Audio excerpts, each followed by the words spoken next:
يا طويق يلي ما تغيرك الأزمان ولا غيرت منزلك سود الليالي، اسمك بهضبة نجد للمجد عنوان، توصف على وصفك زحول الرجال، مترامي الأطراف مشدود الأركان في موقع تحسدك كل الجبال. ذاك المكان اللي قريب لسلمان الشام خليه يستحق الجلالي، هو الذي ميزك في ذكر الإحسان وخلاك متعلي بروس العلالي، ولمت ضلع بنجد من عرض العام بهضاب نجد الواسعة والسهالي، لكن جبل واللي بنى مجدك إنسان، أمير نجد الساد نجد المثالي، مليون نعم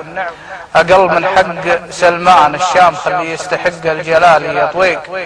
قلب مدور الطيب والهان وده على شوفة كريم السبالي، بلغ تحياتي سلايلك حيلان رع المواقف والفعول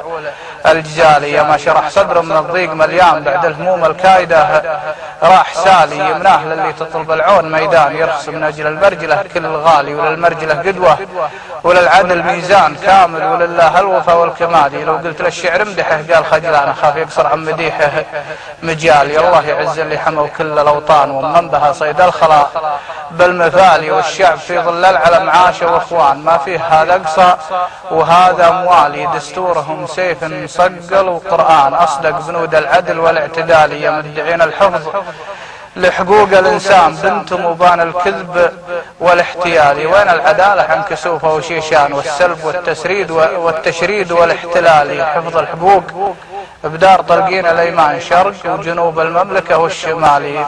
مدام عبد الله عليها وسلطان اثقل عليها من رواس الجبال، ونايف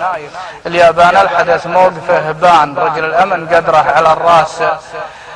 عالي، الله يحفظ الامن في ظل الايمان، امين يا رب عليك التكال، يحفظ بلدنا من قلب الاديان واجعل حماها طاهر ما ينال.